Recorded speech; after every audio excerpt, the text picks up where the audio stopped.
Assalamualaikum teman-teman. Pada video kali ini saya akan mengambil metode vertical electrical sounding atau VES konfigurasi skala burger. Nah, metode vertical electrical sounding atau VES ini itu bertujuan untuk mempelajari variasi resistivitas batuan di bawah permukaan bumi secara vertikal.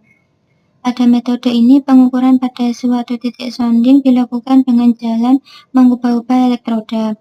Pengubahan jarak elektroda ini dilakukan secara bebas, tetapi dimulai dari jarak elektroda terkecil, kemudian membesar secara gradual. Jarak elektroda ini sebanding dengan kedalaman lapisan batuan yang terdeteksi. Semakin besar jarak elektroda, maka semakin dalam lapisan batuan yang dapat diselidiki. Kemudian konfigurasi Schlumberger ini itu bertujuan untuk mencatat intensitas medan listrik dengan menggunakan pasangan elektroda pengukur yang berjarak rapat. Perlu diingat bahwa jarak antar elektroda harus jauh lebih besar dibanding jarak antar elektroda potensial selama melakukan perubahan spasi elektroda.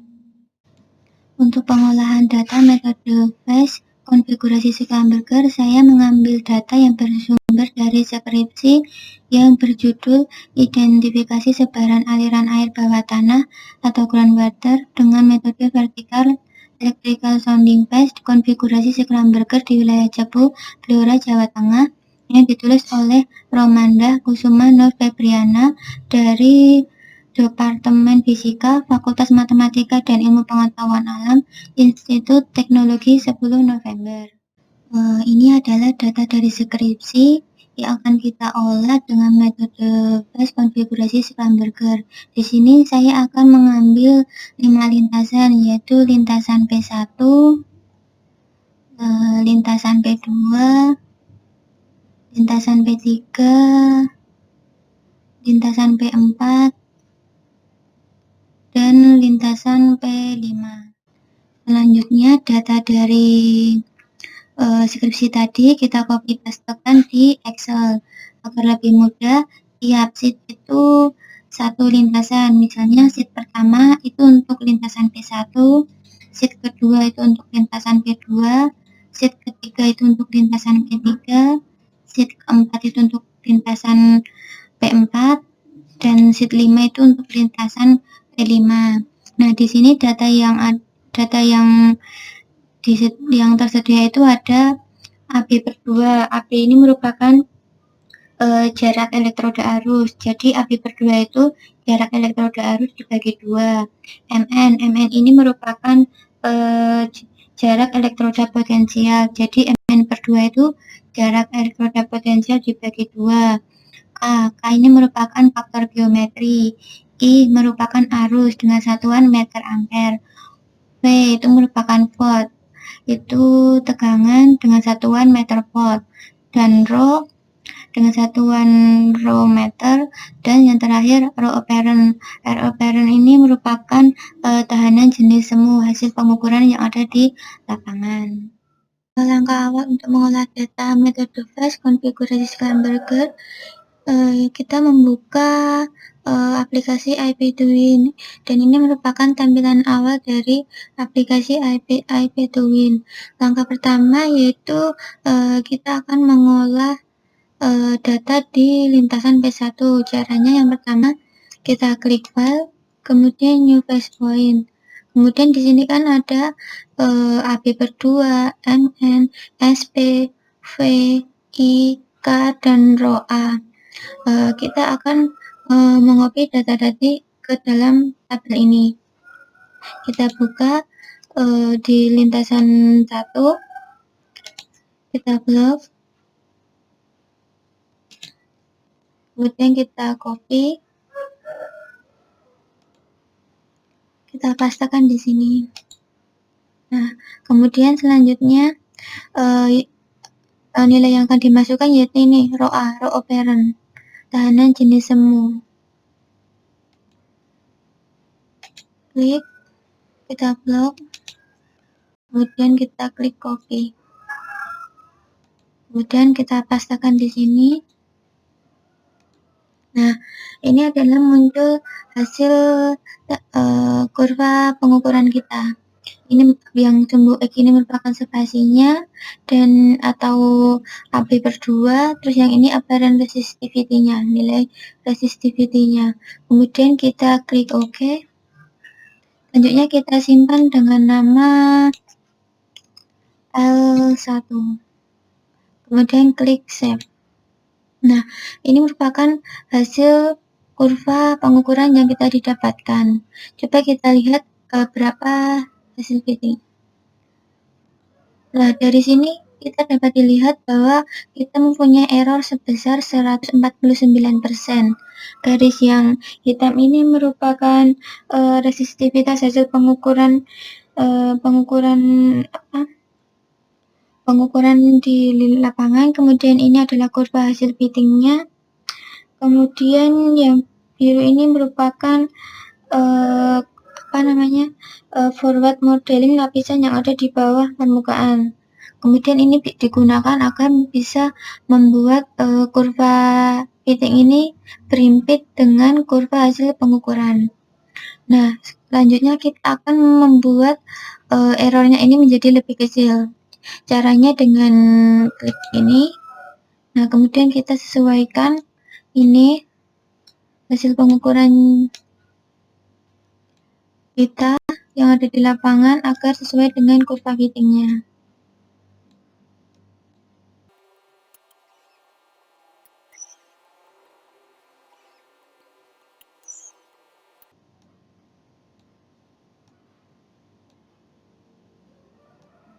Coba kita lihat berapa nilai error yang kita dapat.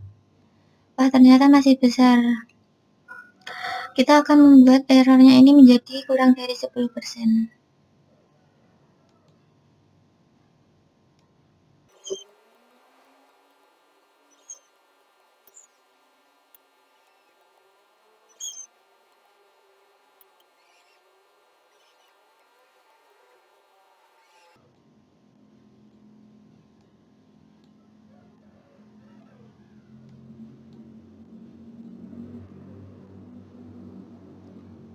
Kita klik OK.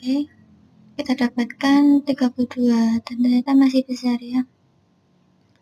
Coba sekarang kita memakai yang ini, garis birunya.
Nah, ini sudah sekarang kita mendapatkan nilai error sebesar 5,6. Ini kurang dari 10%. Jadi kita memakai kurva hasil fitting ini, kemudian kita save. Nah, untuk pengolahan di lintasan 1 ini sudah selesai, dan ini merupakan penampang resistivitas satu dimensi. Kemudian sekarang kita akan mengolah lintasan 2. Kita tutup aplikasi IP Twin-nya. Kemudian kita pindah ke situ. Setelah kita pindah ke sheet 2, kemudian kita buka aplikasi IP Twin-nya.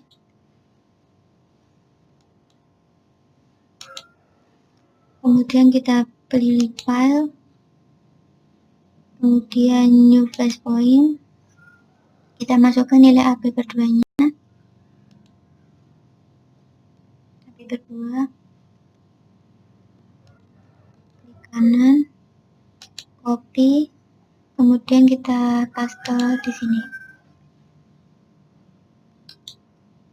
Paste. Begitu pula dengan row operannya. Klik kanan, copy, kemudian pastekan di sini.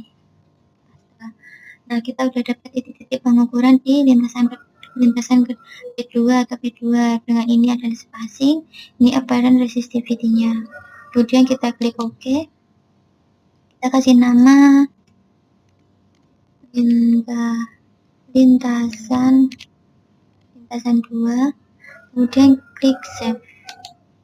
Nah, ini adalah titik pengukuran yang ada di P2. Kita lihat berapa errornya. Ternyata errornya adalah 69,3%. Kita edit dulu.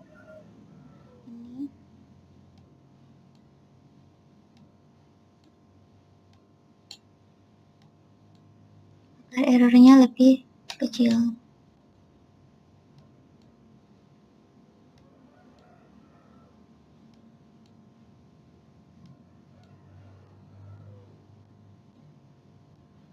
Kita lihat berapa error yang kita dapat.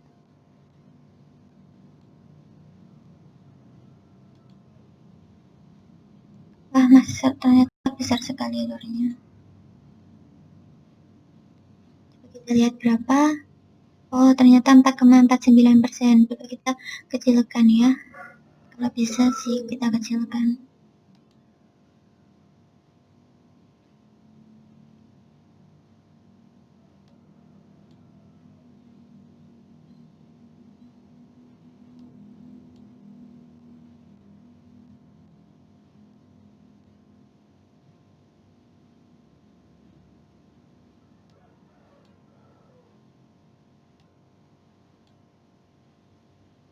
Oke, berapa? Wah, malah bisa 45,3. 4,85. Coba kita ini dinaikkan.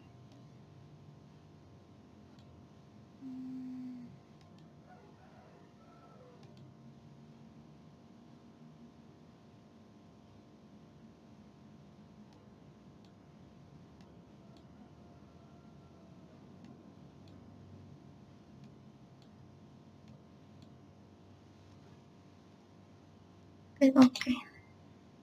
3,59%. Jadi kita dapatkan nilai error di lintasan 2 ini 3,59%. Ini merupakan penampang resistivitas satu dimensi dari lintasan kedua. Kemudian kita klik save. Dan selesai untuk yang lintasan kedua. Kemudian kita close IP Twin-nya. Selanjutnya kita akan ke lintasan yang ketiga. Buka aplikasi IP Twin-nya.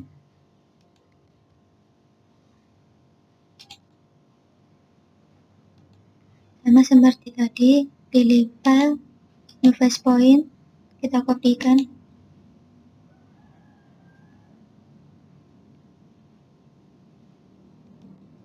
Klik kanan, copy, klik kanan, paste.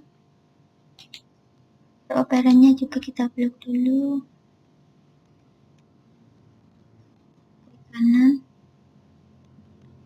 lagi IP twin-nya, klik kanan, paste. Nah, ini ada titik pengukuran di lintasan yang ketiga. Ini adalah spasi. AP berdua ini adalah apparent resistivity-nya. Kemudian kita klik OK. Kita namai dengan lintasan 3. Kemudian kita klik save. Adalah didapatkan seperti ini. Klik OK. Kita cari tahu berapa errornya. Ternyata errornya 72,6%. Kita edit secara manual terlebih dahulu.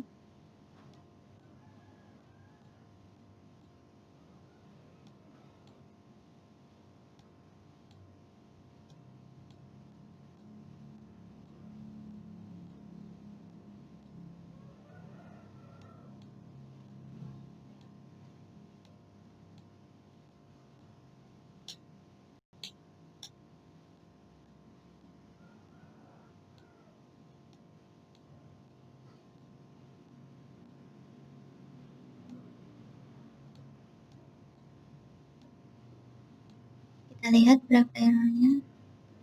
Errornya adalah 12%. Jika kita secara otomatis, kita dapatkan nilai error sebesar 5,6%. Coba kita sekali lagi.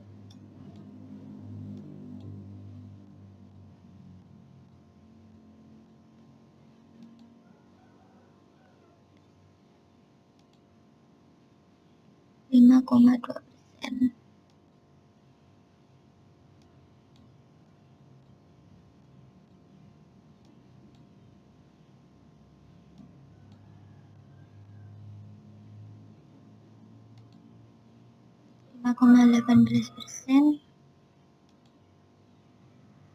Nah, kita dapatkan nilai error sebesar 2,96.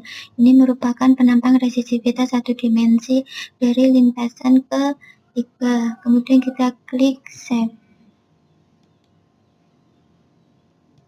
Selanjutnya kita close IP twin-nya. Sekarang kita akan beralih ke lintasan keempat. Langkahnya masih sama, kita buka aplikasi IP twin-nya. Kemudian klik file, new base point. Kita pindah ke sheet 4. Kita ini lock. Kita klik kanan, copy. Kemudian kita pastekan di sini. Begitupun dengan yang ini, parent-nya kita lock juga. Kita copy. Kita pastekan di sini. Jadi titik-titik pengukuran di lintasan P4. Kemudian kita klik OK. Kita kasih nama lintasan 4. Kemudian klik save. Nah, ini adalah yang ada di P4. Kemudian kita klik OK. Kita cari tahu berapa errornya. Errornya adalah 77,9%. Kita edit datanya.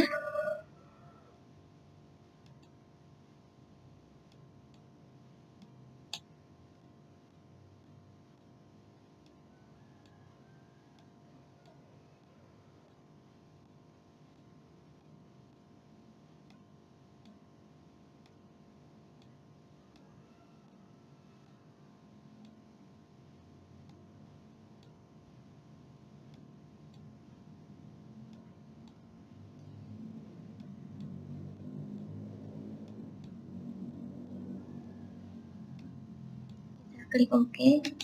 Berapa? 51,1. Kita secara otomatis kita dapatkan nilai errornya sebesar 2,98%. Ini merupakan penampang resistivitas dua dimensi dari lintasan keempat. Kemudian kita klik save.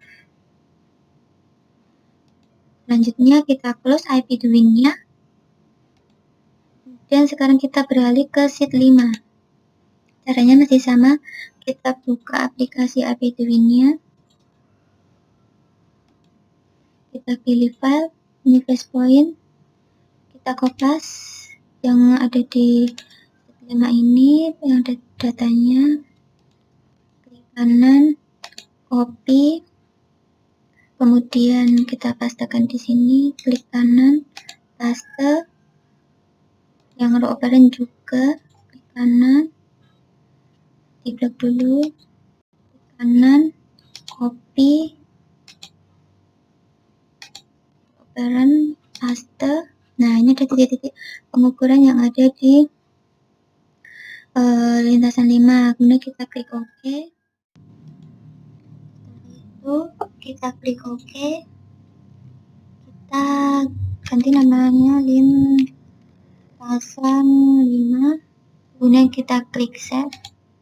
Ini adalah hasil pengukuran yang ada di P5, yang ada di lintasan P5. Kemudian coba kita lihat errornya. Ternyata errornya 155%. Kita edit dulu ya datanya.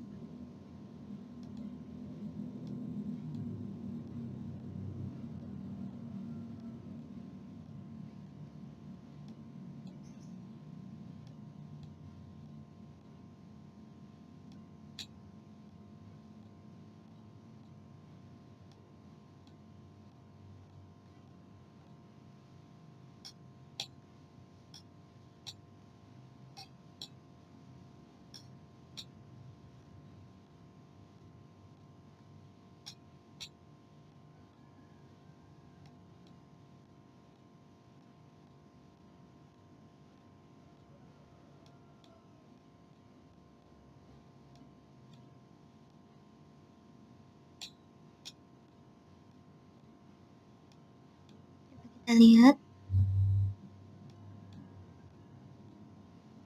klik OK. Wah, ternyata masih besar ya. Coba kita secara otomatis, kita dapatkan 7,43%. Kita edit lagi biar lebih kecil.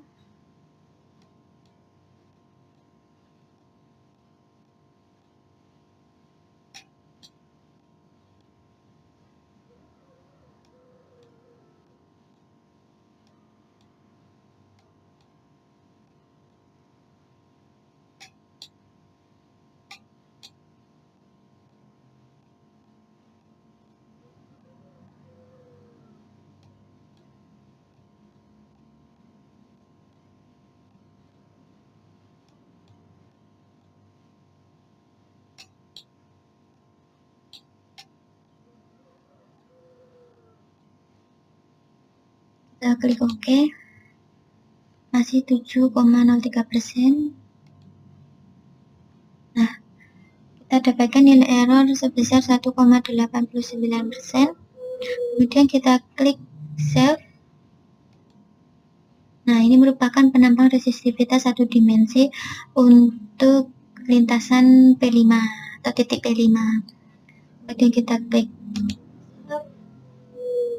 Kemudian close.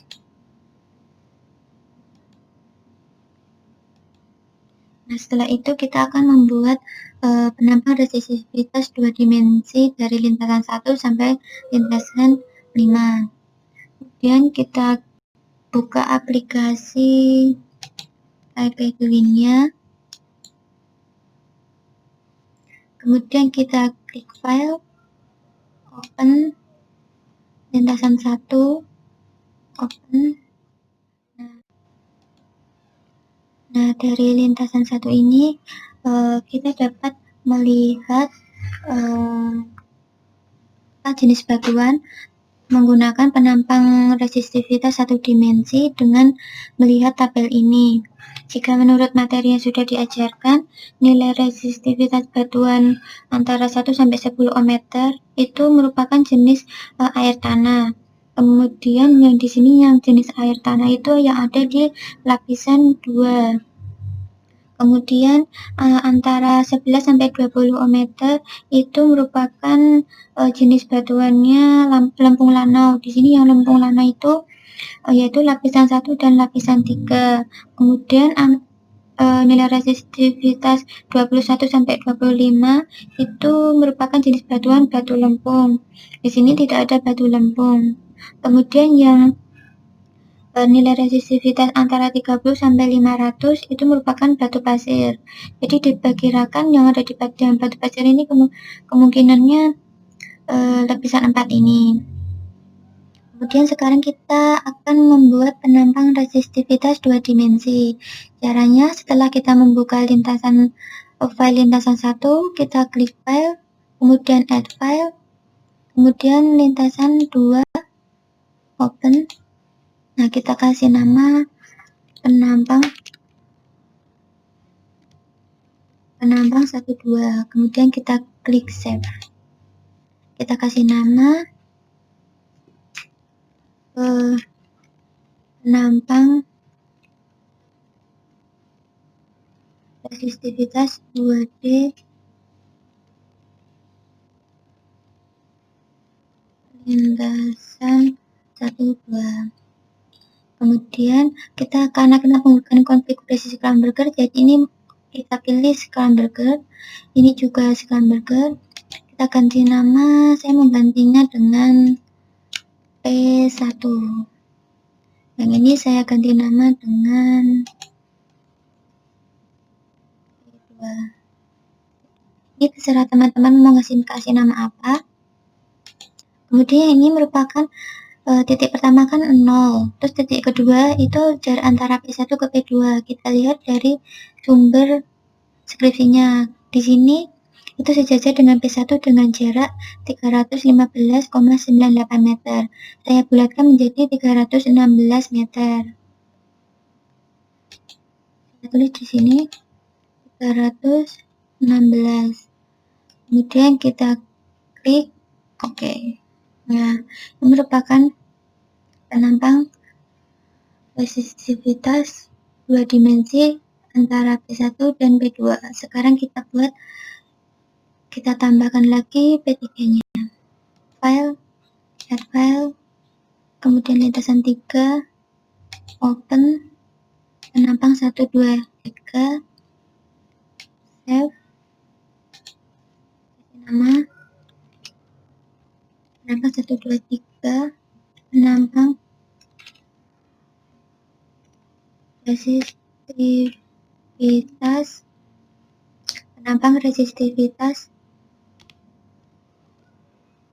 2D lintasan 1, 2, 3. Konfigurasinya masih sama Scramburger. Ini saya ganti dengan P3. Kemudian jarak dari P2 ke P3 kita lihat skripsinya. Sumbernya itu ternyata yang di P3 itu 859,62 meter dari titik P2 kita bulatkan menjadi 860. Kita buka 860 ditambah 316, jadi kurang lebih 1176.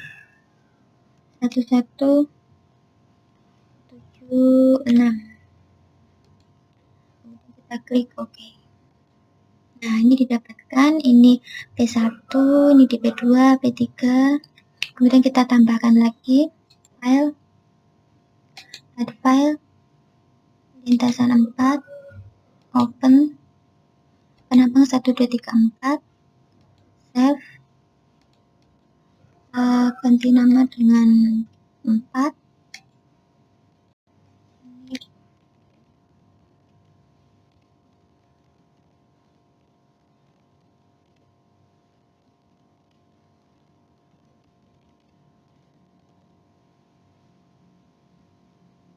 Ini jaraknya kita buka, yang di 4 ini 671,96. Saya kebalikan menjadi 672. 672 ditambah ini jadi kurang lebih 1848. Nah, 1848. Kemudian kita klik OK. Nah, ini kita dapatkan 4, dan terakhir kita tambahkan yang 5. Lintasan 5, klik open, lintasan 1, 2, 3, 5, klik save. Saya kasih nama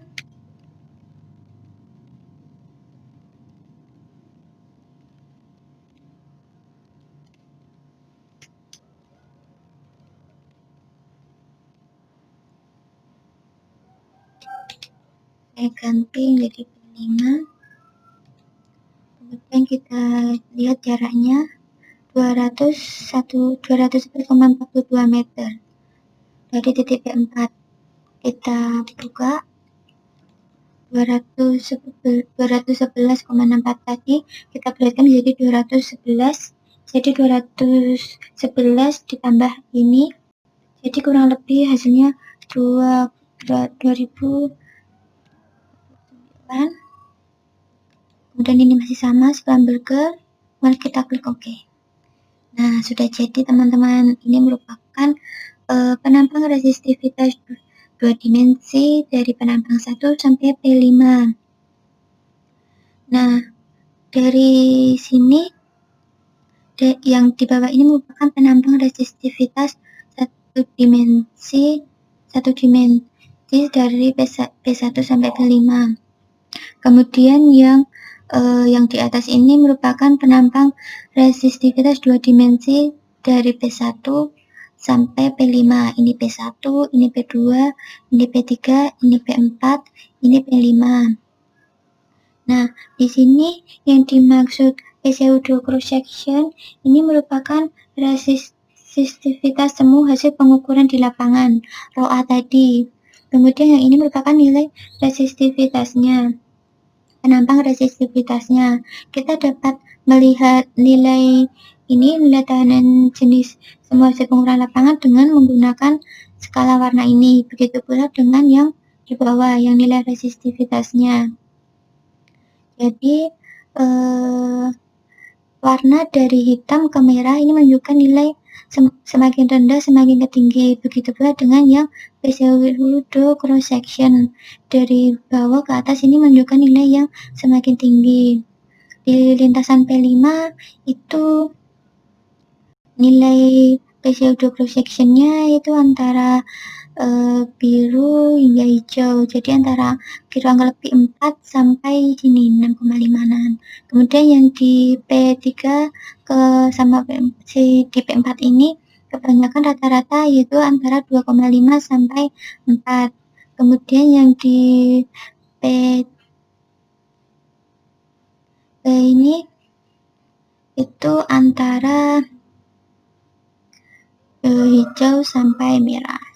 Ini sekitaran sini sampai 16 ini. Kemudian yang di sini, yang terakhir sini itu merupakan sekitar 1 sini hijau sini sampai 16, tapi lebih dominan ke merahnya yang lebih dari 16 ini.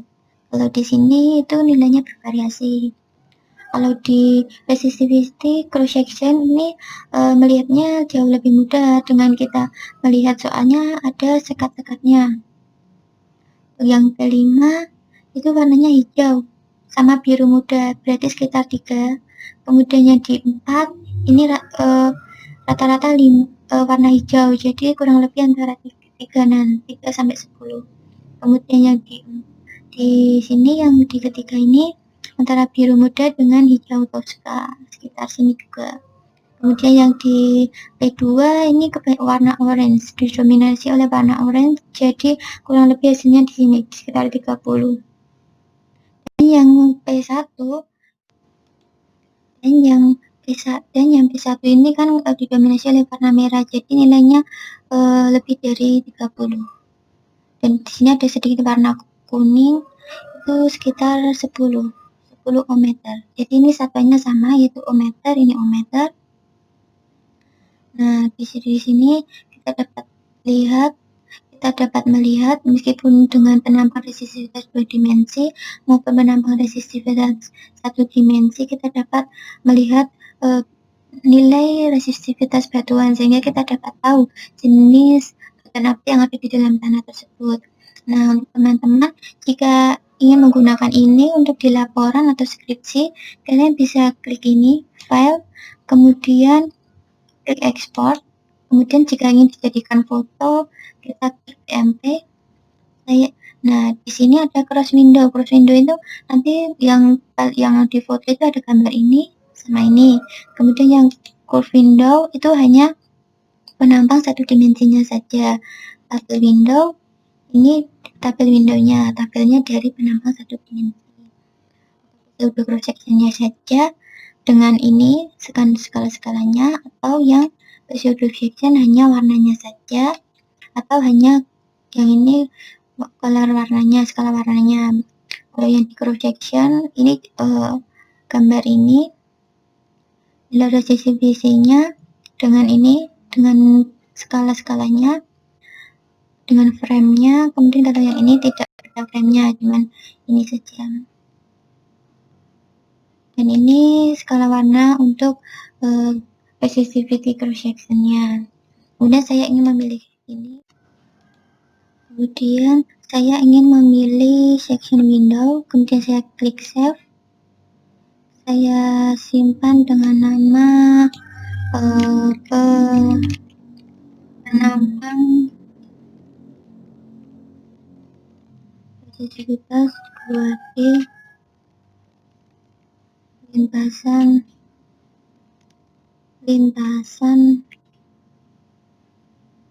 P1 sampai P5. Kemudian saya klik save.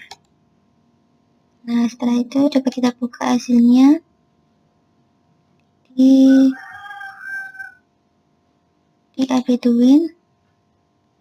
Kita lihat di sini. Nah, ini merupakan hasilnya yang dapat kita pakai nanti di laporan skripsi atau jurnal. Jadi teman-teman, sekian penjelasan saya mengenai metode vertical electrical sounding konfigurasi Schlumberger. Apabila ada kekurangan, saya mohon maaf dan terima kasih. Assalamualaikum.